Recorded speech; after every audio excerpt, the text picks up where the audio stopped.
नमस्कार दर्शकों, मैं हूं नाविका कुमार और आप देख रहे हैं सवाल पब्लिक का। बहस से सबसे विश्वसनीय शो सवाल पब्लिक का में आप सबका एक बार फिर स्वागत है। आपके सवालों को मंच देने वाले इस शो में आप सीधे जुड़ सकते हैं उनसे जो आपके सवालों के जवाब देंगे। फोन उठाइए और सवाल कीजिए। टेक्स्ट या वीडियो सवाल हमें इस नंबर पर भेजिए 8097471285। व्हाट्सएप भी कर सकते हैं, आप अपने वीडियोस और सवाल भी पूछ सकते हैं। आज का हमारा मुद्दा है कि 5 राज्यों के ये नए चुनावी नतीजे साबित करते हैं कि प्रधानमंत्री नरेंद्र मोदी को हराना मुश्किल ही नहीं, नामुमकिन है। यही सवाल आज देश के सब लोग पूछ रहे हैं। क्या कल आए नतीजे ये बताते हैं कि 2024 में कोई नहीं मोदी के टक्कर में?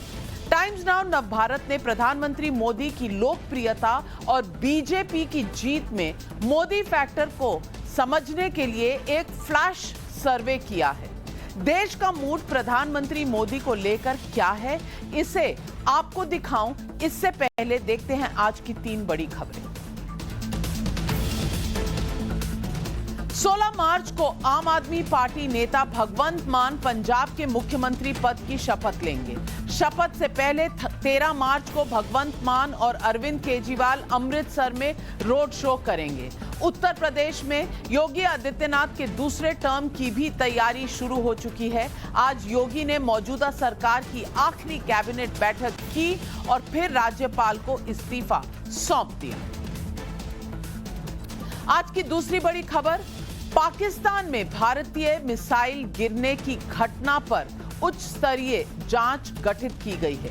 भारत के आधिकारिक बयान में कहा गया है कि पाकिस्तानी क्षेत्र में मेंटेनेंस के दौरान तकनीकी गलती से भारतीय मिसाइल चल गई।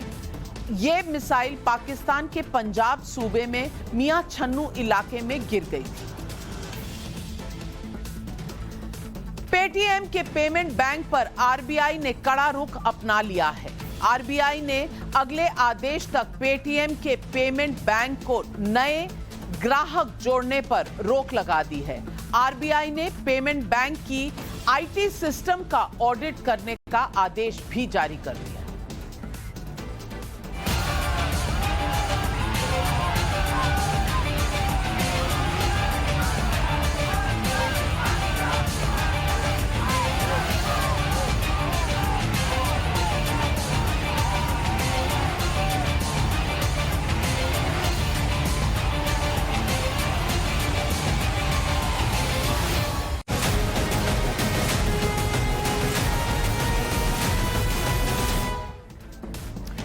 सवाल पब्लिक का, प्रधानमंत्री नरेंद्र मोदी को लेकर देश की क्या सोच है? मैं जानती हूं कि टाइम्स नाउ नवभारत के इस सर्वे के रिजल्ट जानने को लेकर आपकी दिलचस्पी बढ़ रही होगी, लेकिन उसके पहले उन नेताओं की ताकत बताती हूं 2024 में जो प्रधानमंत्री मोदी के चैलेंजर हो सकते हैं। देश के 23 राज्यों और केंद्र शासित प्रदेशों में बीजेपी के पास लोकसभा की 301 सीटें फिलहाल मौजूद हैं। तो 301 सीटों पर इस वक्त बीजेपी का जोर है। अरविंद केजरीवाल के पास 7 दिल्ली की सीटें, 13 पंजाब की सीटें, यानी कि 20 सीटों पर कंट्रोल है इस वक्त केजरीवाल जी का। इसके अलावा अगर देखें तो अन्य लीडर जो हैं, ममता बनर्जी 42 सीटें हैं वेस्ट बंगाल की, उसमें उनके पास 22 सीटें हैं। तो ममता बनर्जी 22 सीटों के ऊपर इस वक्त उनकी मौजूदगी है, तो वो एक चैलेंजर है। तेलंगाना में 17 सीटें हैं जिसमें से 9 के चंद्रशेखर राव साहब के पास हैं, तो ये भी अपने आप को एक चैलेंजर मानते हैं। और हाल ही के दिनों में उन्होंने कई ऑपोजिशन और विपक्ष के लीडरों से बातचीत करके एक जॉइंट ऑपोजिशन बनाने की कोशिश कर रहे हैं। शरद पवार महाराष्ट्र में है, 48 सीटें हैं जिसमें 4 पर एनसीपी शरद पवार जी की पार्टी है, लेकिन वो भी अपने आप को चैलेंजर समझते हैं। ये हैं पी विजयन जो सीपीएम के नेता हैं और केरल में 20 सीटें हैं और 39 39 सीटें हैं और उसमें इनकी 2 सीटें हैं लोकसभा में और तमिलनाडु में 20 सीटों के साथ 1 पर है। सॉरी, केरल में 20 सीटें और तमिलनाडु में 39 सॉरी, और 1 सीट है सीपीएम की और 2 सीटें तमिलनाडु की हैं। लेकिन सीपीएम भी समझती है कि वो मेजर ऑपोजिशन पार्टी है। डीएमके के स्टालिन जो हैं उनके पास 24 सीटें हैं 39 में से 39 में से, और वो भी चैलेंजर होंगे।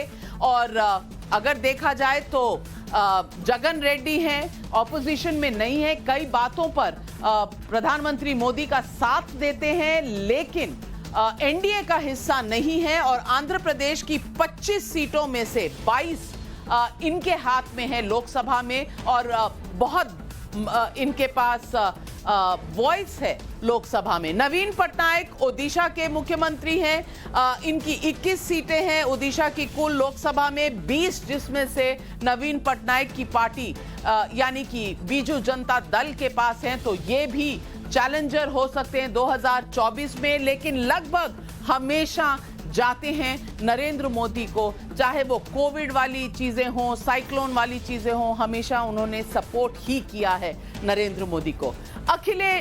राहुल गांधी हैं जो कांग्रेस के लीडर हैं, जिनके पास 16 राज्यों में ताकत है। राहुल के पास इस वक्त सीटें हैं 53 लोकसभा में, और फिलहाल कांग्रेस सबसे बड़ी पार्टी है लोकसभा में। लेकिन 2024 में क्या होगा, इतने राज्यों में लूज करने के बाद ये पूछना पड़ेगा राहुल गांधी से और कांग्रेस पार्टी से। विपक्ष का पूरा कुंभा मिलाकर भी मोदी की ताकत से बेहद कम नजर आ रहा है। लेकिन आज बंगाल की चीफ मिनिस्टर ममता बनर्जी ने कांग्रेस को एक तरह से गठबंधन का ऑफर फिर से दे दिया। आइए सुनते हैं ममता बनर्जी ने आज क्या कहा। हमको लगता है अखिलेश को हरा दिया गया है। ये बहुत सारे लूट भी चला है। अखिलेश को डिप्रेस नहीं होना चाहिए, अपसेट नहीं होना चाहिए, जनता का पास जाना चाहिए और इसको चैलेंज करना चाहिए कि हर इलेक्ट्रॉनिक मशीन को, जो हम कहते हैं कि ফরেনসিক টেস্ট होना चाहिए। এখন আমি কিছু বলতে পারছি না ভাই, আমার সাথে যদি কেউ যোগাযোগ করে, কন্ট্যাক্ট করে, আমি নিশ্চয়ই তোমাদের জানাবো। বাট আমি ইন্টারেস্টেড যে সবাই এক হোক, এমনকি তাতে যদি আমায় বাদ দেয় দিক, but let them work together. सुना आपने, फिर वही राग, फिर वही गीत, फिर वही भजन के ईवीएम शायद सही नहीं है और ईवीएम पर सवाल उठाने चाहिए। आज इन सब बातों का कोई महत्व है कि नहीं? आज ये नहीं कहेंगी कि ईवीएम वही ईवीएम है जिसने पंजाब में अरविंद केजरीवाल को जिताया। लेकिन आज जब पहुंचे प्राइम मिनिस्टर नरेंद्र मोदी गुजरात में और 2022 के नतीजों को लेकर वो क्या सोच रहे हैं, आज उन्होंने वहां बयान किया। जब लोकसभा में हम दोबारा जीत करके आए तो उस ज्ञानियों ने कहा था कि भाई 2019 के जीत में क्या है, ये तो 2017 में ही तय हो गई थी, क्योंकि 2017 में यूपी का रिजल्ट आया था। मैं मानता हूं इस बार भी ये ज्ञानी जरूर कहने की हिम्मत करेंगे कि 2022 के नतीजों ने 2024 के नतीजे तय कर दिए हैं।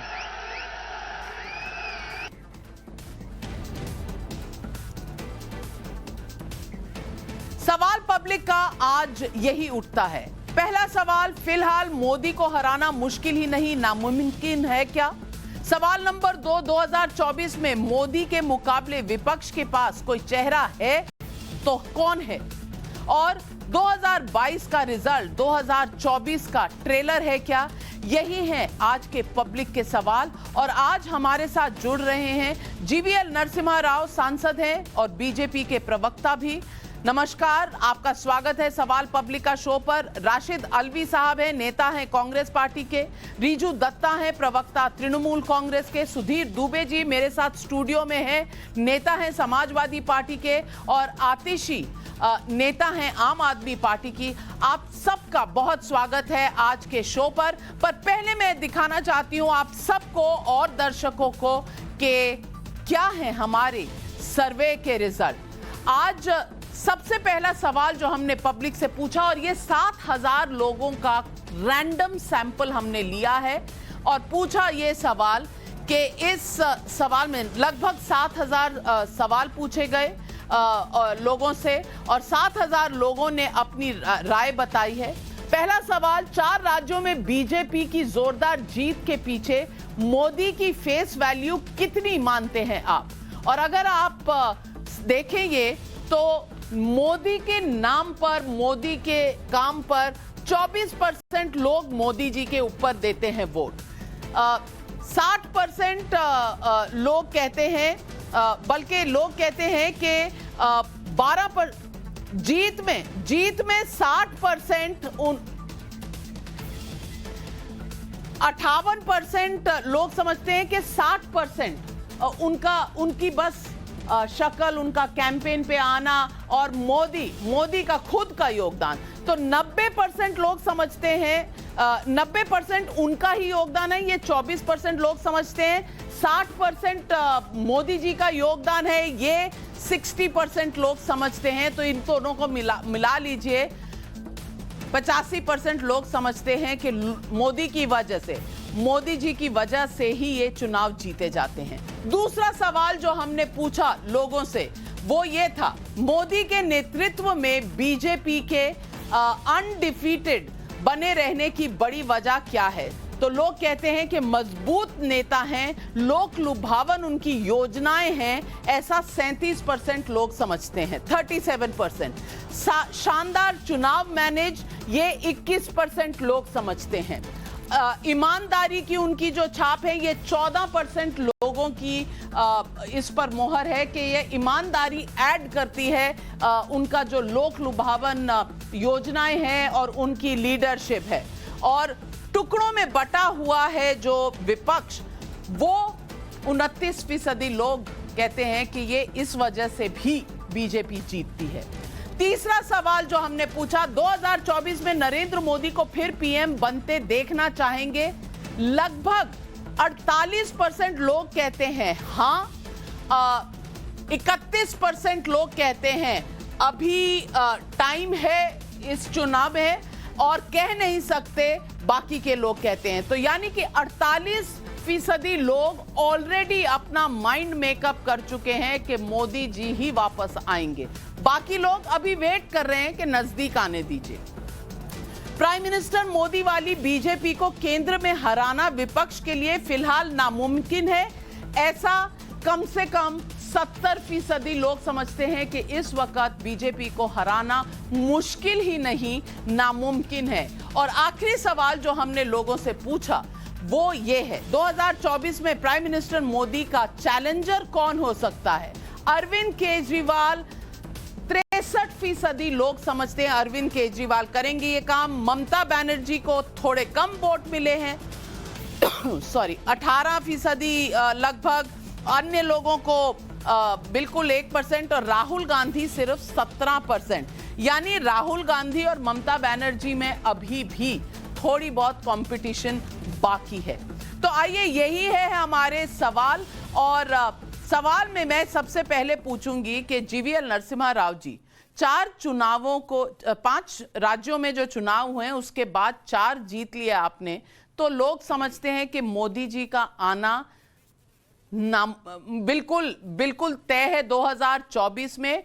कम से कम 48% लोगों ने तो मन बना लिया है कि वो ही आएंगे। बाकी लोग कह रहे हैं थोड़ा टाइम नजदीक आने दो 2024 में, तब देख लेंगे क्या होता है। लेकिन अब जनता जो है, और लगभग इतनी वोटें आपको मिलती भी हैं, इतने लोग समझते हैं कि मोदी जी तो आ ही रहे हैं वापस। और विपक्ष जो है वो बिल्कुल फ्रैक्चर्ड है और उनका कोई अस्तित्व नहीं है। कहां मोदी जी की पॉपुलैरिटी और कहां विपक्ष के नेताओं की।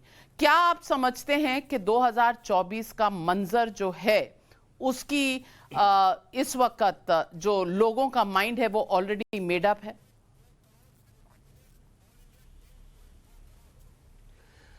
नाविका जी, आपको, दर्शकों को, सभी को नमस्कार। देखिए, मोदी जी को मैं कम से कम 25 साल से देख रहा हूं, शायद 25-30 साल से बहुत करीबी से मैंने देखा है, और आपने भी लगभग उतने समय से उनको देखे होंगे जब दिल्ली में भी जब हुआ करते थे। मोदी जी को हराना आज तक कोई नहीं हरा पाए। आज तक जिस दिन से वो गुजरात में मुख्यमंत्री बनकर गए थे, आज तक अनबीटन रिकॉर्ड है मोदी जी का, और ऐसा ही रहेगा हमेशा, क्योंकि उनकी व्यक्तित्व को और उनकी जो प्रजा के प्रति, जनता के प्रति उनका जो संवेदना है, उनकी जो कमिटमेंट है, उनकी जो 24 घंटे 365 दिन प्रजा के लिए, जनता के लिए काम करने की उनकी जो आदत है, ऐसा नेता किसी को मिलेगा ही नहीं, मैं बता रहा हूं। इसलिए जनता कभी भी मोदी जी से ये प्रश्न, मेरे विचार से 24 में मोदी जी फिर जीतेंगे नहीं जीतेंगे, ये प्रश्न मेरे लिए तो इर्रेलेवेंट है। जीतेंगे ही जीतेंगे। सवाल ये है 404 जीतेंगे, 353 जीतेंगे, यही सवाल है। 303 से ज्यादा जरूर जीतेंगे, क्योंकि हर जीत से वो अपनी जिम्मेदारी को बड़ा महसूस करते हैं। हर जीत के बाद अपने काम को और ज्यादा करते हैं और उनकी कमिटमेंट बढ़ती है। 2019 में जब जनता ने जिताई हमको, क्या किसी ने इसलिए जिताई कि हम 370 हटाएंगे? किसी को विश्वास नहीं था। मैं बता रहा हूं, 370 हटने के कुछ घंटों के पहले हमें खुद विश्वास नहीं था। मैं सांसद हूं, मैं पार्टी का ही सांसद हूं, पूरा कमिटमेंट है, फिर भी मुझे लगा यह चुनौती होगा। बट लेकिन ऐसे चुनौतियों को सामने करके नामुमकिन को मुमकिन बनाना ये मोदी जी का फितरत है। तो इसलिए ऐसे नेता वो एक युग में भी शायद पैदा नहीं होंगे। तो इसलिए 24 में जीतेंगे ही जीतेंगे। कितना बड़ा जीत होगा उस पर एक चर्चा हो सकती है, बट लेकिन कल के नतीजे के कारण वो 24 में जीतेंगे ऐसा नहीं है। कल के नतीजे भी उनके कारण है।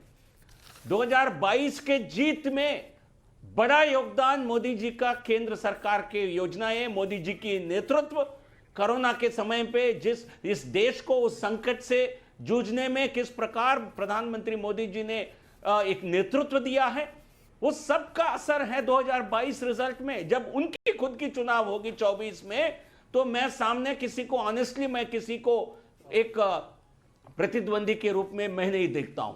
रीजू दत्ता जी बहुत उत्साहित हैं जवाब देने के लिए, और उनका हाथ ऊपर जा चुका है। आपने जब पहला वाक्य बोला उसके बाद से उनका हाथ ऊपर ही है। तो रीजू दत्ता जी, आपको कोई संदेह है कि पॉपुलैरिटी में या लोकप्रियता में या जनता की एक्सेप्टेबिलिटी में, जनता की प्यार जिस तरह से उमड़ कर आया है इस चुनाव में, उसमें कहीं भी कोई संदेह है? और अगर आप देखें तो विपक्ष का एक तो अलग अलग होना, और दूसरा अगर आप पॉपुलैरिटी देखें तो कहां मोदी जी 50% के आसपास और कहां ममता बनर्जी 18% पर।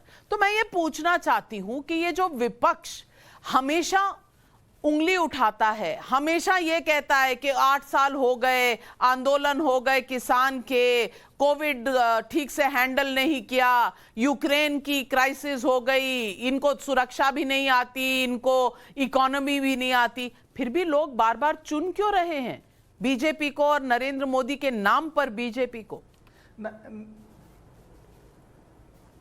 नाविका जी, पहला तो मैं ये कहना चाहता हूं मेरे देश के माननीय सांसद जीवीएल जी को कि वो मोदी प्रेम में इतने अंधे हो गए कि वो भूल गए हैं कि मोदी जी को हराया जा सकता है और बुरी तरीके से हराया जा सकता है। वो बंगाल का चुनाव उसका बहुत बड़ा निदर्शन है। बाकी ये पहली बात। दूसरी चीज, हाँ, मोदी जी ने 4 जगहों पे वोट जीते, पर अगर आप आंकड़े देखेंगे तो उनका वोट शेयर भी गिरा है और उनका वोटिंग परसेंटेज भी गिरा है और उनके वोट्स भी गिरे हैं और उनके कैंडिडेट्स भी कम हुए हैं। तो एक आंधी चली है देश में। बट हाँ, ये मैं मानता हूं कि इस रिजल्ट के बाद जो विपक्ष आज बटा हुआ है, उस विपक्ष को, जो समान विचारधारा के जो विपक्ष है, उनको इकट्ठा होना है बीजेपी को हराने के लिए, क्योंकि बीजेपी केंद्रीय एजेंसी के साथ एक बहुत बड़ी इलेक्शन मशीनरी है, इसमें कोई दोहरा नहीं है। बट आप लोग शायद ये लड़ाई जीत गए हैं, पर जंग अभी बाकी है साहब। और रहा बात मोदी जी का, मोदी जी भी ये जानते हैं कि एक प्रदेश के चुनाव के रिजल्ट आपको देश का चुनाव का रिजल्ट नहीं दिखाता, और कितना भी आप डमरू बजा लीजिए, वो यूपी का रिजल्ट देश का चुनाव का रिजल्ट नहीं है। इसीलिए आज मोदी जी एक दिन में ही गुजरात चले गए, भले ही गुजरात का इलेक्शन दिसंबर में है। अगर आप गोवा की बात करेंगे, हम लोग 3 महीने से गोवा में हैं, वहां पर निकम्मी कांग्रेस ने बीजेपी को फिर से गोवा को 5 साल पीछे भेज दिया है। हम लोग 3 महीने रहे, 6% वोट शेयर मिला, और हमारे 4 कैंडिडेट सिर्फ 1000 से भी कम वोटों से हार गए। बट हम गोवा में रहेंगे, हम लड़ेंगे, उन लोगों की मुद्दे को उठाएंगे। और रीजू जी, रीजू दत्ता जी, आपने चश्मा पहना है, आपने चश्मा पहना है, लेकिन आपको कुछ नजर क्लियरली आ रहा है कि नहीं? कौन से रंग के चश्मे पहने हैं आप? जिस चश्मे से देख रहे हैं, शायद आपको लग रहा है कि मोदी जी घबराए हुए पहुंचे हैं गुजरात। लोग जिस चश्मे से देख रहे हैं, उनको पता क्या नजर आ रहा है? उनको यह नजर आ रहा है कि यह आदमी 4 महीने से कैंपेन भी कर रहा है, कोविड से भी लड़ रहा है, बजट भी दे रहा है देश का, यूक्रेन क्राइसिस भी कर रहा है, रात को विक्ट्री स्पीच देकर 10 बजे घर लौटा, और सुबह 10 बजे अगले राज्य के चुनाव के लिए अपनी पार्टी को तैयार करने के लिए सुबह 10 बजे रोड शो कर रहा है। ये ना डरता है, ना थकता है, ना हारता है, पहुंच गया। और लोग गुलाब के फूल बरसा रहे हैं उस इंसान के ऊपर जिसने लोगों का दिल जीता है। वो गुलाब के फूल नजर आ रहे हैं आपको, पंखुड़ियां? तो ये जो चश्मा है ना, ये किस रंग का पहना है, इस पर निर्भर करता है कि कौन क्या देखता है। नाविका जी, आपने मुझसे सवाल पूछा, मैं आपको जवाब दे दूं। मेरा चश्मा कोई भी रंग का हो, भगवा रंग का नहीं है। और दूसरी बात, ये जो मोदी जी यही मुसीबत हो गई है, शायद यही मुसीबत हो गई है कि आपका चश्मा भगवा रंग का नहीं है, लेकिन देश भगवा होता चला जा रहा है। आप रोक रहे हैं, लेकिन देश फिर भी भगवा होता चला जा रहा है ना मैडम। मैं राशिद अल्वी साहब के पास जाना चाहती हूं। को आंदोलन जीवी कहते हैं, ये खुद इलेक्शन जीवी हैं। तो क्या इलेक्शन जीतना गुनाह है? मैं आपको बताना चाहती हूं, आपने सवाल उठाया था, और मेरी रिसर्च टीम मुझे बता रही है कि 4 में से 3 राज्यों में वोट परसेंटेज बीजेपी का बढ़ा है, बावजूद इसके कि उनकी सरकारें थी 5 साल के लिए, फिर भी उनका वोट परसेंटेज बढ़ा है। बल्कि गोवा में तो 10 साल उनकी सरकार थी, सिर्फ उत्तराखंड में थोड़ा घटा है। लेकिन आप देखें कि सीटें कितनी मिली हैं और कांग्रेस कहां है। और कांग्रेस की कहानी है इस चुनाव की, तो राशिद अल्वी साहब से पूछूंगी। राशिद अल्वी जी, ये हुनर सिर्फ कांग्रेस के पास है कि जीती हुई बाजी कैसे हारते हैं। उत्तराखंड में जीतने की कगार पे थे, उस राज्य में 21 साल में कोई भी सरकार दोबारा चुनकर नहीं आई। वहां पर कांग्रेस ने तश्तरी सजाई और उत्तराखंड दे दिया बीजेपी को। फिर पंजाब में आपका बना बनाया खेल था, वहां पर आपने नवजोत सिंह सिद्धू, चन्नी, कैप्टन अमरिंदर सिंह का एक घोल बनाया, और उसके बाद आपने जो देखा, अरविंद केजरीवाल की वहां जीत हुई है जो 50 सालों में किसी ने नहीं देखी। गोवा में आप जीत सकते थे, लेकिन वहां भी नदारद, सब कुछ बोरिया बिस्तरा गोल करके लौटना पड़ा, क्योंकि रिजॉर्ट जो बुक किए थे वहां तक जाने की नौबत ही नहीं आई। और उत्तर प्रदेश, जहां से जवाहरलाल नेहरू, जहां से इंदिरा गांधी, जहां से राजीव गांधी, सोनिया गांधी, राहुल गांधी सब आते हैं, वहां पर बाकी राज्य तो छोड़ दीजिए, रायबरेली और अमेठी में लुटिया डूब गई। 2 सीटें आई हैं, पिछली बार 7 थी, इस बार 2 सीटें आई हैं, और वोट परसेंटेज भी 2% है। और 209 रोड शोज और रैलीज प्रियंका गांधी जी ने किया, यानी कि 104 रैली पर सीट। ये आपका रिपोर्ट कार्ड है। तो राशिद अल्वी साहब, मैं पूछूंगी, ये विपक्ष 2024 में चैलेंज करेगा मोदी जी को? देखिए, आपकी बातचीत और गुफ्तगू मैं बड़ी खामोशी से सुन रहा था।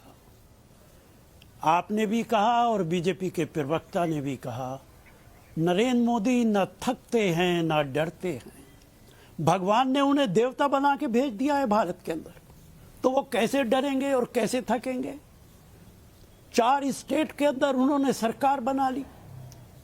गुजरात के बाद वो हर स्टेट में चुनाव हारते चले गए।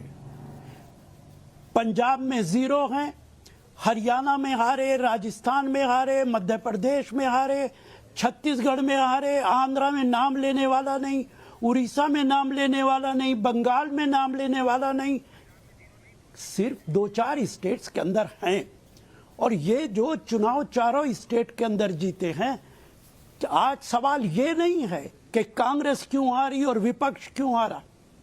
आज सवाल ये है कि भारतीय जनता पार्टी इन 4 स्टेट के अंदर जीती कैसे है। मैं दुनिया के अंदर कम से कम 3-4 डिक्टेटर्स ऐसे हैं जिनसे मैं पर्सनली मिला हूं। मैं इराक के डिक्टेटर से मिला, इजिप्ट के डिक्टेटर से मिला, लीबिया के डिक्टेटर से मिला। वो वही जबान बोलते हैं और उनके लोग भी वही जबान बोलते हैं जो आप लोग जबान बोल रहे हैं। उन्हें कोई हरा नहीं सकता, नामुमकिन है। जब आपने कह दिया विपक्ष बिखरा है, विपक्ष कुछ कर नहीं सकता, आपकी बातों से तो लगता है कि सारे विपक्ष को अपनी पार्टी, अपने ऑफिसेज बंद कर देने चाहिए। चूंकि नरेंद्र मोदी को तो कोई हरा नहीं सकता है, वो तो न थकता है न डरता है।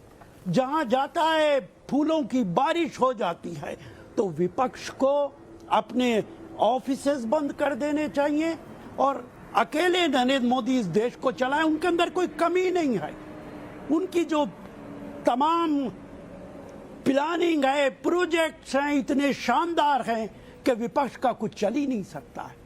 आज बड़ी चिंता है कि उत्तर प्रदेश में दोबारा कैसे जीते। राशिद आलवी साहब, राशिद आलवी साहब, मैं इतना सा अर्ज करूंगी आपको कि हम वो कहते हैं जो पब्लिक कहती है। हमारी बॉस पब्लिक है, आपकी बॉस कौन है मैं नहीं जानती, लेकिन मैं ये भी कहना जानती हूँ, मैं ये भी कहना चाहती हूँ कि आप हराइए ना, आपको तो मौके मिलते हैं हराने के। आपके पास स्ट्रैटेजी कहां है हराने की? दिखाइए तो सही, देश देखना चाहता है।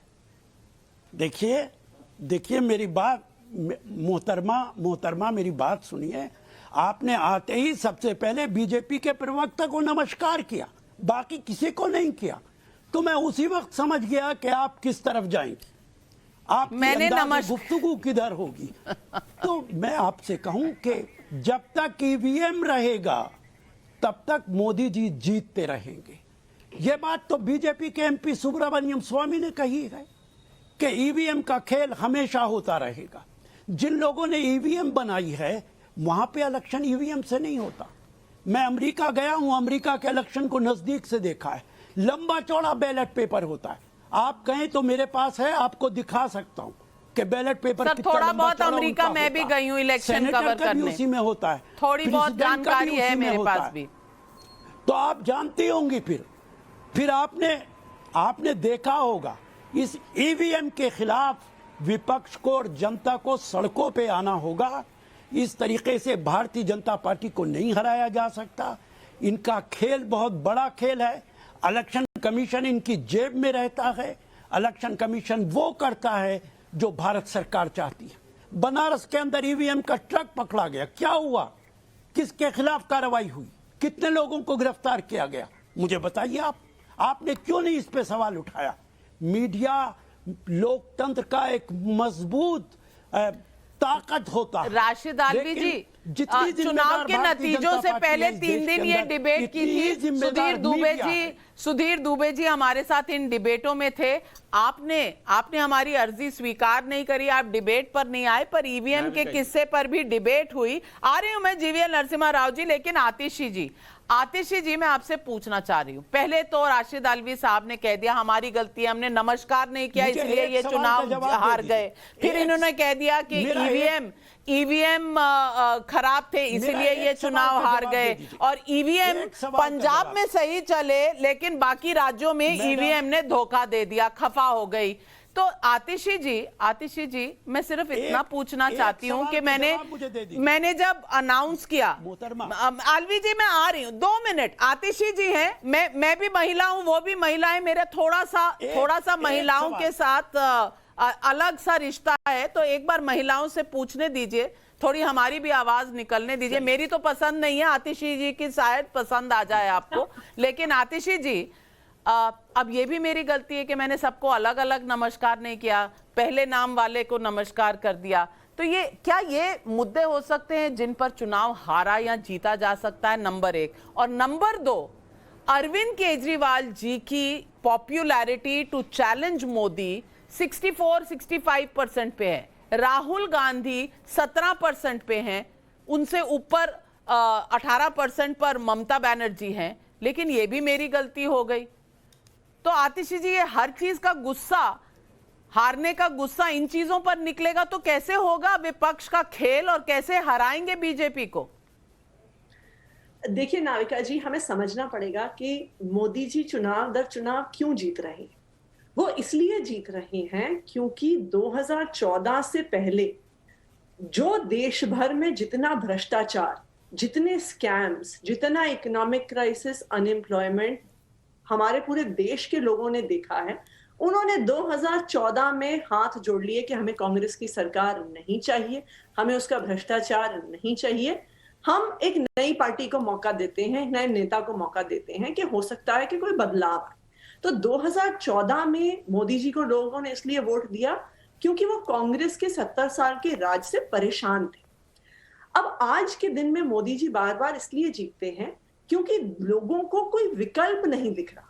जिन जिन राज्यों में भाजपा के खिलाफ और कांग्रेस के खिलाफ कोई विकल्प होता है, जैसे अगर आप देखिए कि पिछली बार बिहार के चुनाव में, हालांकि वो बाद में साथ चले गए, जब नीतीश कुमार जी लड़ रहे थे लोगों ने उन्हें वोट दिया। बंगाल में ममता बनर्जी लड़ रही थी, लोगों ने उन्हें वोट दिया। दिल्ली में अरविंद केजरीवाल को, आम आदमी पार्टी को 90% से ज्यादा सीटें दी। पंजाब में आम आदमी पार्टी ने स्वीप किया चुनाव। क्यों? क्योंकि लोग एक विकल्प ढूंढ रहे हैं। लोग भाजपा को बार बार वहां पर वोट दे रहे हैं जहां पर उनको कांग्रेस के अलावा और कोई विकल्प ही नहीं दिख रहा। तो मुझे ये लगता है कि देश में एक विकल्प की जरूरत है कि जो लोगों की, आम लोगों की रोजमर्रा की समस्याएं हैं, लोग ऐसे नेता ढूंढ रहे हैं, लोग ऐसी पार्टियां ढूंढ रही हैं जो उनके मुद्दों को समझ सके। माफ कीजिएगा फिर आतिशी जी, आप तो गोवा में भी लड़े थे, आप उत्तराखंड में भी लड़े थे, आप उत्तर प्रदेश में भी 403 सीटों पर लड़े थे, तो वहां पर आम आदमी पार्टी क्यों विकल्प बनकर नहीं उभर पाई? क्यों सिर्फ पंजाब में जहां कांग्रेस के खिलाफ आप लड़े वहां आप विकल्प बन पाए?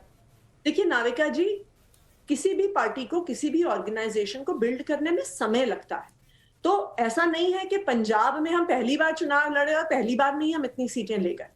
पंजाब में हम लोकसभा का चुनाव 2014 में लड़े, वहां पे हम कुछ सीटें लेके आए। उसके बाद 2017 में 20 एमएलए लेके आए। तो लोगों को एक कॉन्फिडेंस बना कि आम आदमी पार्टी वायबल, विनेबल पार्टी है। और दूसरा काम हमने जो दिल्ली में करके दिखाया, इन दोनों के आधार पर लोगों ने हमें चुन के भेजा। आप गोवा में भी देखिए, गोवा में भी आम आदमी पार्टी को इस बार गोवा के लोगों ने 2 सीटें दी हैं। और गोवा में जहां पे 40 मेंबर की असेंबली है, वो 5% ऑफ द लेजिस्लेटिव असेंबली है। तो गोवा जो दिल्ली के पास भी नहीं है, गोवा जहां पे बहुत लोग हिंदी भी नहीं बोलते, गोवा जहां पे नेशनल, मतलब लोकल टेलीविजन अपनी भाषा में होता है, कोंकणी में, वहां तक लोगों ने भरोसा किया जहां पे उनको कुछ विकल्प दिखा। और मुझे ये भी कॉन्फिडेंस है कि अगली बार जो गोवा का चुनाव होता है 5 साल के बाद, तो आम आदमी पार्टी बहुत बड़े रूप में उभर के आएगी, जिस तरह पंजाब में इस बार ये उभर के आई। तो लोग एक विकल्प ढूंढ रहे हैं। और अगर आप देखिए, आपका भी सर्वे एग्जैक्टली यही चीज दिखा रहा है कि लोग अरविंद केजरीवाल को एक उम्मीद के रूप में, एक विकल्प के रूप में देख रहे हैं, क्योंकि उन्हें लगता है कि भाई अरविंद केजरीवाल ने दिल्ली में कुछ करके दिखाया है। जो एक आम लोगों के मुद्दे हैं, बिजली, पानी, स्कूल, अस्पताल, रोजगार, वो दे के दिखाया, उस पर डिलीवर करके दिखाया। और मेरा ये मानना है कि आने वाले 6 महीनों में, साल भर में, आप आम आदमी पार्टी को कई और स्टेट्स में बढ़ते हुए देखेंगे। तो अब मैं सवाल पूछना चाहती हूं दुबे जी से। दुबे जी, समाजवादी पार्टी ने भी वही कहा जो राशिद अल्वी साहब ने कहा कि ईवीएम में प्रॉब्लम है, ईवीएम पे सवाल करना चाहिए। ममता बनर्जी ने भी आज ये मुद्दा उठाया। तो ईवीएम बेवफा हो गए, क्या ये इशू था? क्योंकि दूरबीन लेके आपके लोग तो बैठे हुए थे सब स्ट्रॉन्ग होल्ड के बाहर। तो एक तो ये सवाल है। और दूसरा, पुष्पक जोशी, पब्लिक का सवाल है, पुष्पक जोशी इंदौर से पूछना चाहते हैं और उनका यह सवाल है कि समाजवादी पार्टी के प्रवक्ता से मैं पूछना चाहता हूं कि मायावती जी ने कुछ कारणों से इस बार गंभीरता से चुनाव नहीं लड़ा तो आपका वोट प्रतिशत बढ़ गया है, अगली बार वो ताल ठोककर मैदान में होंगी तो आपका क्या हाल होगा? मैं पुष्पक जोशी जी की बात पे आऊंगा, लेकिन उससे पहले मैं आपके सवाल का जवाब देना चाहता हूं। देखिए, उत्तर प्रदेश के चुनाव में एक परसेप्शन क्रिएट किया गया कि भारतीय जनता पार्टी के द्वारा यह कहा गया कि अखिलेश जी आएंगे तो कानून व्यवस्था खराब हो जाएगी। जबकि आपको ध्यान में दिलाना चाहता हूं कि जब अखिलेश जी मुख्यमंत्री थे उस समय उन्होंने पुलिस रिफॉर्म की बात की, उन्होंने डायल 100 लेकर के आए जो विश्व स्तरीय सेवा थी, महिला हेल्पलाइन लेकर के आए और एम्बुलेंस लेकर के आए जो कि पब्लिक के लिए बहुत मददगार साबित हुई। लेकिन ये अब तो भूल जाइए ना, ये तो आपने पब्लिक को समझाने की कोशिश की, पब्लिक क्यों नहीं मानी? नाविका जी, मैं आपकी बात पे आ रहा हूं, मुझे बात तो पूरी करने दीजिए। तो ये सारी चीजें लेकर के हम लोग आए, लेकिन एक परसेप्शन जिस तरह से क्रिएट किया गया और यही ईवीएम के ऊपर एक बात कही गई, ये मीडिया के द्वारा भी कही गई कि ईवीएम के ऊपर हमने सवाल क्या उठाया। देखिए, सवाल था सिस्टम के ऊपर।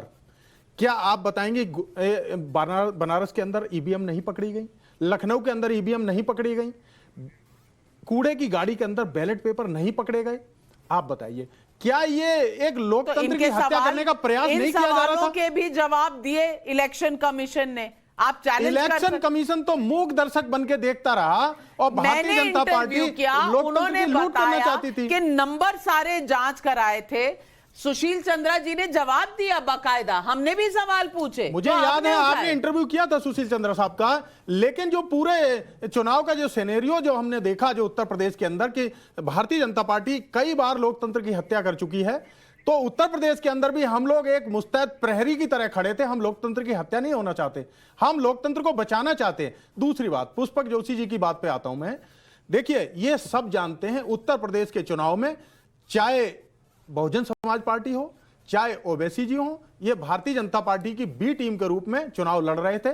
और आपको ये भी बाद में समझ में आ जाएगा और ये भी मंथन होगा, इस बात की भी समीक्षा होगी कि भारतीय जनता पार्टी के बीच में और बसपा के बीच में क्या बड़ा खेला हुआ है कि जो इतनी बड़ी जीत भारतीय जनता पार्टी की उत्तर प्रदेश में हुई है।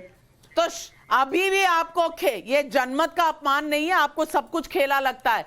वहां पर मायावती जी, बल्कि भारतीय जनता पार्टी कहती थी कि मायावती और अन्य लोगों को मिलकर 20 से 25% आना चाहिए तब हम सुरक्षित हैं। वो 12% पे आ गई और ओवैसी जी जिनका आप नाम लेते हैं 0.36% वोट मिला है। जनादेश का जहां तक सवाल है, देखिए उत्तर प्रदेश के जनादेश में एक संदेश भी है। उत्तर प्रदेश का जनादेश को हम नतमस्तक होकर के बिल्कुल उसको स्वीकार करते हैं, उसका सम्मान करते हैं, लेकिन उसके अंदर एक संदेश भी है। जहां भारतीय जनता पार्टी का जो सीट है वो कम हुई है और समाजवादी पार्टी की सीटें बढ़ी हैं, उनका वोट शेयर बढ़ा है, तो ये बिल्कुल संदेश है कि भाजपा जाने वाली है और समाजवादी पार्टी जाने वाली है। तो अब मैं सिर्फ 10 सेकंड का समय और लूंगा। जीबीएल नरसिम्हा राव की बात का जवाब देना चाहता हूं। उन्होंने कहा मोदी जी को हराना नामुमकिन है। जीबीएल नरसिम्हा राव जी, आपको याद होगा इस देश के अंदर कांग्रेस ने बहुत बड़े समय तक राज किया और कांग्रेस ने जो काम किए वही आज भारतीय जनता पार्टी कर रही है। जो कांग्रेस थी वो भारतीय जनता पार्टी है। और उसके अलावा एक बात और कहना चाहता हूं, अंग्रेज जब इस देश के अंदर आए थे उन्होंने 200 वर्ष राज किया और जब जनता ने उनको उखाड़ फेंक दिया तो आज उनकी स्थिति क्या है? जो वो कपड़े पहनते थे आज उसको तमाशे वाले पहनते। तो ये जनता के अंदर सारी शक्तियां निहित हैं। लोकतंत्र के अंदर जनता राजा है। चलिए, आप राजेंद्र सिंह पर बिठा भी सकती है और उतार भी सकती है। ये बात बिल्कुल दुरुस्त है। जनता गद्दी पर बिठाती है और जनता ही उतारती है। इस मुगालते में नहीं रहना चाहिए किसी को भी नहीं रहना चाहिए। ये बात आपकी सही है, पर फिलहाल जनता ही जिसके साथ खड़ी हो उससे आप सवाल पूछ रहे हैं। आपकी हिमाकत है ये या आपकी समझदारी है, ये आपको तय करना है। लेकिन राजेंद्र सिंह पटना से पूछ रहे हैं, मेरा प्रश्न समाजवादी पार्टी के नेता से यह है कि ममता बनर्जी की उत्तर प्रदेश चुनाव में प्रचार से क्या आपको फायदा हुआ या नुकसान? सवाल देखिए, ये तो समीक्षा का विषय है, लेकिन ये एक समीक्षा का विषय है। रिजू दत्ता जी सुनिए, ये तो एक परंपरा है। हमारे नेता माननीय अखिलेश यादव जी भी बंगाल के चुनाव में गए थे और ममता बनर्जी भी उत्तर प्रदेश के चुनाव में आई हैं। हम उनका स्वागत करते हैं, उनको धन्यवाद देते हैं।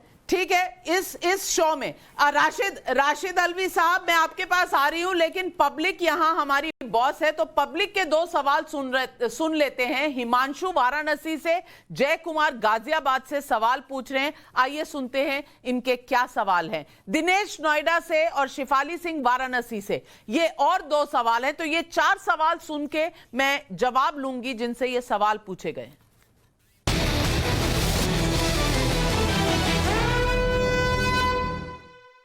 मेरा नाम हिमांशु है, मैं वाराणसी से हूँ। मेरा सवाल है कि अरविंद केजरीवाल भी नरेंद्र मोदी की तरह जनता से सीधा संवाद बना लेते हैं, तो क्या बीजेपी को 2024 में डर लग रहा है? क्या बीजेपी ये भी उसको ऐसा लगता है कि जिस तरह से मोदी कनेक्ट हो जाते हैं जनता से, अरविंद केजरीवाल कनेक्ट होकर जनता से, उसी तर्ज पर अरविंद केजरीवाल भी कनेक्ट होकर कुछ चुनाव परिणामों को प्रभावित कर सकते हैं या वो अपनी स्थिति को बेहतर बना सकते हैं? मैं जय कुमार गाजियाबाद से, मैं टाइम्स नाउ नवभारत के माध्यम से अपना एक सवाल पूछना चाहता हूँ। 2025 में नरेंद्र मोदी 75 वर्ष के हो जाएंगे, तो क्या 2024 में भारतीय जनता पार्टी नरेंद्र मोदी के चेहरे पे ही चुनाव लड़ेगी या कोई नया चेहरा लेके आएगी? मेरा कांग्रेस से ये सवाल है कि जब पार्टी लगातार हार रही है तो फिर राहुल गांधी, प्रियंका गांधी और सोनिया गांधी, इन तीनों के अलावा पार्टी किसी और को मौका क्यों नहीं दे रही है? मैं पूछना चाहती हूँ कि ममता बनर्जी ने कहा था कि 2024 में देश में खेला हो बे, लेकिन वो बंगाल से आगे बढ़ ही नहीं पा रही हैं, कैसे खेला करेंगी? 4 सवाल हैं, 2 सवाल जीवीएल नरसिम्हा राव के लिए। पहला सवाल कि मोदी कनेक्ट का एक और इसका विकल्प हो गया है केजरीवाल कनेक्ट, इस पर आप क्या कहेंगे? और नंबर 2, मोदी जी 2025 में 75 साल के हो जाएंगे। 45 सेकंड का समय है आपके पास, जवाब दीजिए इन दोनों सवालों का।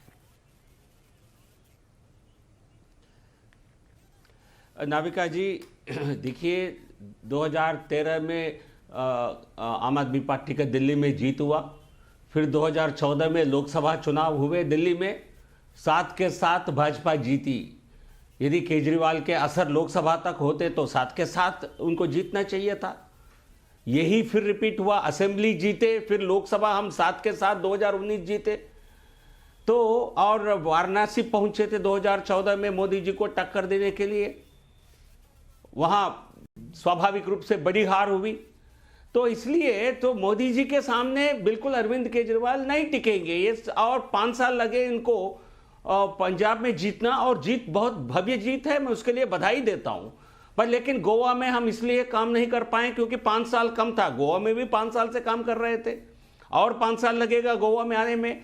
तो भाजपा को, मोदी जी को तो टक्कर दे ही नहीं सकते हैं, भूल जाइए, बट लेकिन भाजपा को भविष्य में टक्कर दे सकते हैं। ये 45 सेकंड खत्म हुए। हमारे सवाल पूछने वाले पब्लिक को पता चल गया आप क्या कहना चाह रहे हैं। राशिद अलवी जी, दूसरा सवाल आपसे है, और सवाल ये पूछा है पब्लिक ने कि इस वक्त G23 की बैठक चल रही है, यानी कि वो नेता जो हमेशा से कह रहे हैं कि कांग्रेस को नई लीडरशिप चाहिए, क्या आपके पास प्रियंका गांधी, राहुल गांधी, सोनिया गांधी के अलावा कोई विकल्प है? क्या ये सोचने का टाइम है? क्या ये इंट्रोस्पेक्शन का टाइम है? जवाब दीजिए, आपके 45 सेकंड शुरू होते हैं अब। देखिए, कांग्रेस पार्टी के अंदर AICC मेंबर्स प्रेसिडेंट चुनते हैं, वो राहुल गांधी को भी चुन सकते हैं, किसी और को भी चुन सकते हैं, संविधान से पार्टी चलती है। लेकिन अब मैं आपकी बात का जवाब देना चाहता हूं, जो आप EVM पे बार बार उठा रही हैं कि पंजाब के अंदर भी वही EVM थी, बंगाल के अंदर भी वही EVM थी। पंजाब और बंगाल के अंदर बीजेपी का एडमिनिस्ट्रेशन नहीं था, वहां पे कांग्रेस का था, वहां पे ममता का था। EVM का खेल वहां होता है जहां बीजेपी की सरकार होती है। और आपकी तीसरी बात मैं ये कहूंगा कि मायावती को 12% वोट पड़ा। राजस्थान क्यों? बीजेपी के किसी नेता ने मायावती के खिलाफ एक लफ्ज नहीं बोला, एक लफ्ज नहीं बोला। योगी आदित्यनाथ ने कहा कि मायावती बड़ी नेता हैं और वही नंबर 2 रहने वाली हैं। तो आप 10% तो आप क्या बीजेपी के स्ट्रैटेजी, आप क्या बीजेपी की स्ट्रैटेजी तय करना चाहते? उन्होंने नहीं बोला तो उसमें उनकी स्ट्रैटेजी थी, उनकी स्ट्रैटेजी थी, लेकिन आप ये बता दीजिए कि जहां बीजेपी होती है तभी वो चुनाव ईवीएम के थ्रू इन्फ्लुएंस करते हैं, तो छत्तीसगढ़ में क्यों हार गई थी बीजेपी? क्यों मध्य प्रदेश में पहले कम सीटें आई थी बीजेपी की? क्यों राजस्थान में हार गई थी? तब तो झारखंड में भी हार गई, उनकी सरकारें थी। राशिद अलवी साहब, इस पे मैं बहुत स्पेसिफिक जवाब दे चुका हूं मैं इस पे पहले भी। और मेरा मानना है कि जब राजस्थान मध्य प्रदेश में हारे थे, उससे पहले पार्लियामेंट होने वाला था, देश को ये साबित करना चाहते थे कि हम ईमानदारी से चुनाव करा रहे। अच्छा, मैं इन बातों को नहीं कहता। तो एक बात देश को अपनी पाक ईमानदारी दिखाने के लिए बड़े बड़े राज्य हार गई। जीवीएल नरसिम्हा राव, आप बड़े बड़े राज्य हार गए क्योंकि आप पार्लियामेंट में ईमानदारी का डिस्प्ले दिखाना चाहते थे। जवाब दीजिए राशिद अलवी साहब को। एक मिनट एक सवाल का जवाब मुझे दे। अच्छा राशिद अलवी जी, बोलिए राशिद अलवी। बैलेट पेपर से होना चाहिए। एक मिनट, मेरा सवाल का जवाब दीजिए ना नरसिम्हा, मेरे सवाल का जवाब दो। अगर सारा विपक्ष ये चाहता है कि बैलेट पेपर से चुनाव हो, तो बीजेपी को क्या परेशानी है? क्यों नहीं आप बैलेट पेपर से कराते? चलिए जवाब दीजिए। ईवीएम पे हमें शुबा है, चुनाव तो ईमानदारी से होना चाहिए। नहीं, मैं जवाब दे रहा हूं राशिद जी, इस पे मैंने नहीं राशिद जी, मैं जवाब दे रहा हूं इस पे। मैंने खुद बहुत प्रयास किया था। आज हर एक मतदाता का वोट, आप यदि यूपी के चुनाव में वोट किए हैं, आपने खुद देखा होगा, आपका वोट एक पर्चे के रूप में बैलेट बॉक्स में गिरता है। ये पहले नहीं था। जब आप जीते 2004 में, 9 में लोकसभा चुनाव में, ऐसी कोई व्यवस्था नहीं थी। तब केवल मशीन पे बटन दबाते थे और कुछ नहीं होता था। आज हर एक वोट पर्ची एक प्रिंट आउट के रूप में गिरता है और उसकी रैंडम चेकिंग, रैंडम काउंट होती है, उसको मैच किया जाता है हर चुनाव में। तो इसलिए ये पहले वाले जैसे चुनाव नहीं है। एक बात ये है। दूसरा, पहले आप कह रहे थे हम चुनाव जीतते हैं तो हम डिक्टेटर हो जाते हैं। आप चुनाव हार कर आप बड़े डेमोक्रेटिक व्यक्ति बन जाते हैं। ये कौन सा तर्क है? हम लोकतंत्र में चुनाव जीत रहे हैं, जनता हमको जिता रही है, आप उसको कोई लोकतांत्रिक जीत मानने के लिए राजी नहीं है। ये आपकी हताशा नहीं है तो क्या है?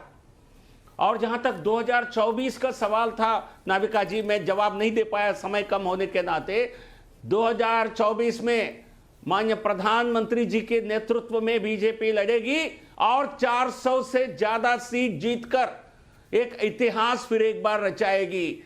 बहुत लोगों को ये लग रहा होगा क्या होगा, कुछ नहीं होगा। माननीय प्रधानमंत्री जी नेतृत्व में 404 जीतेंगे। इस बार कांग्रेस सबसे बड़े दल के रूप में 20 सीट से सिमट जाएगी।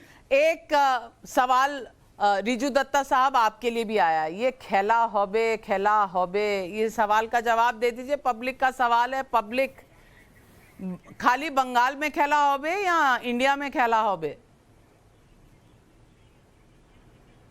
देखिए, बंगाल में तो खेला हो गया और इलाहाबाद देश में 2024 में समान विचारधारा की पार्टी एकजुट होके लड़ेंगे भी, खेलेंगे भी और जीतेंगे भी और बीजेपी को हराएंगे भी। और हमारी नेत्री तृणमूल कांग्रेस का नाम है ममता बनर्जी। वो कभी झुकती नहीं है, ना झुके हैं, और वो लड़ेंगी भी और बीजेपी को हराएंगे भी। और रहा बात, मैं एक आखिरी सवाल जीवीएल जी से पूछना चाहता हूं कि ऐसा ना हो जाए जो मोदी जी ने जो खेला था अडवाणी जी के साथ, योगी जी वो खेल जाए मोदी जी के साथ। और आप बता दीजिए, आपके देश का प्रधानमंत्री कैंडिडेट कौन होगा 24 में, मोदी जी या योगी जी? कौन होगा हिंदू हृदय? 3 बार सवाल का जवाब दे दिया, आपको समझ में ही नहीं आ रहा। क्यों जनता को बोर कर रहे हैं एक ही सवाल पूछ के? मैं आतिशी जी से पूछना चाहती हूँ।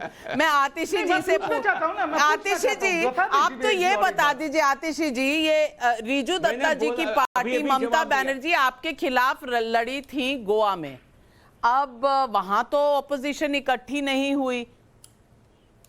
दिल्ली के लोकसभा चुनाव में क्या केजरीवाल जी ममता बनर्जी के साथ सिमिलर माइंडेड पॉलिटिकल पार्टी बन के यूनाइटेड विपक्ष बनाएंगे? देखिए नाविका जी, ये सब कि कौन पार्टी किस पार्टी के साथ जाएगी, कौन किसके उसमें होगा, कौन लाइक माइंडेड है, कौन लाइक माइंडेड नहीं है, ये कोई सवाल नहीं है। सवाल ये है कि जो देश की जनता के सामने समस्याएं हैं, कौन सी पार्टियां, कौन सी सरकारें उसका समाधान कर रही हैं। जो लोगों को नौकरियां चाहिए, शिक्षा चाहिए, स्वास्थ्य की व्यवस्था चाहिए, बेसिक अमेनिटीज चाहिए, कौन सी पार्टी है, कौन सी सरकार है जो ये डिलीवर कर सकती है।